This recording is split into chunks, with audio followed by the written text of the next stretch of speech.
Actually, kani ato activity is part of our continuous development sa atong operations.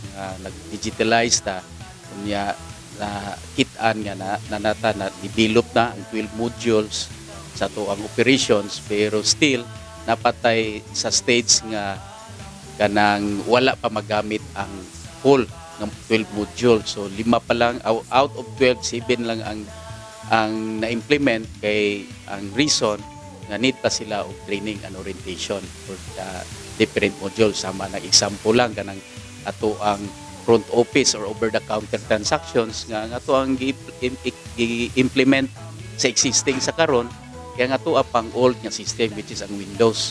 So karon kay na naman ta sa web base, cater na tag online infrastructure, online transactions from our members. So kani siya part ani sa training mo ato ang i-include. Challenges are just there for us to develop more strategies, to be more mature enough to create new ideas. No?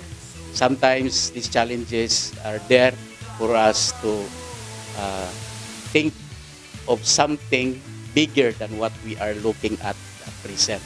Para in the future, we can handle all these things, and somewhat, if that all, we can delight as well our members. Ang orientation karon is all about sa to ang ICAP, or kani sa tong system nga electronic na siya. Then ang kaayuhan na ni sir is isa man ni siya ka factor or way nga ma-achieve atong 5-year developmental plan nga towards digitalization and digitization. So ang impact ni sir sa atong member is makapwede na sila maka-apply jud online sa ato ang mga kanang services. Then pwede sila apply og loans. Then diri po sa office or sa ato ang mga empleyado is mapadali na po ang pagproseso sa ato mga services and programs. So mao ni ato ang new system nga atong gigamit through online. So with connection through sa ato ang accounting system nga Coopcast. Din karon nata sa online, so muna natay karon ICAP para atong mga manager aware sila sa paggamit sa system din. Ang nakanindot ani niya kay mas paspas siya, din dali ra ka capture og mga data ni regarding sa ato ang mga loan portfolio. So monitoring sa ato ang target versus actual siya.